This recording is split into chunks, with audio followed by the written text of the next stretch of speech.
This is a story about a practice source that was denied being a source. It's Bob. He's been on the job for just 3 months. And on the loading area, in the last stage of shipping out packaged products that were going to go out to retail sites across the region.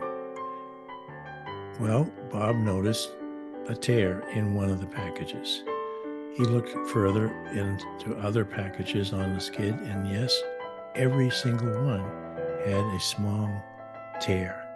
Just so you noticed it if you look real close. But it was a tear, and it could open up in the vibration of the shipping.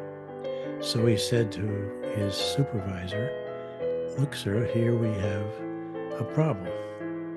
And the supervisor looked at his watch, he looked at his clipboard, and he looked at the waiting truck out there with the engine running, and he said, "We've got to make this shipment.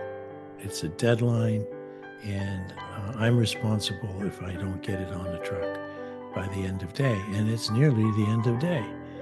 So Bob sort of stepped back and said, "But," and the supervisor said, "No buts. Just put them on the truck and have a nice day." Well, it wasn't that long before they heard back from their retail customers about the torn packaging. And everyone became very surprised and defensive up on the third floor where the offices were. And eventually they made it down to the shipping dock and asked, why wasn't this caught here before it went on the trucks?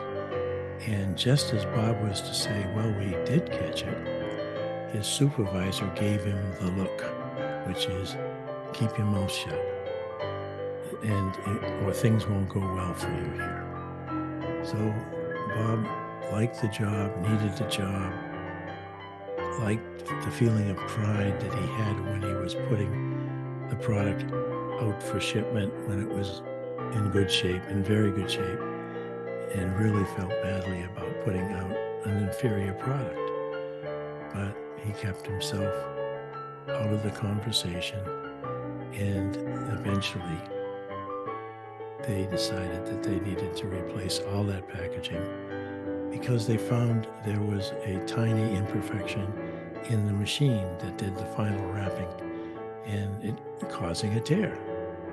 So Bob didn't get to be a source in that one, and he had to think seriously about whether he wanted to work there, if that was going to be the attitude of his leader.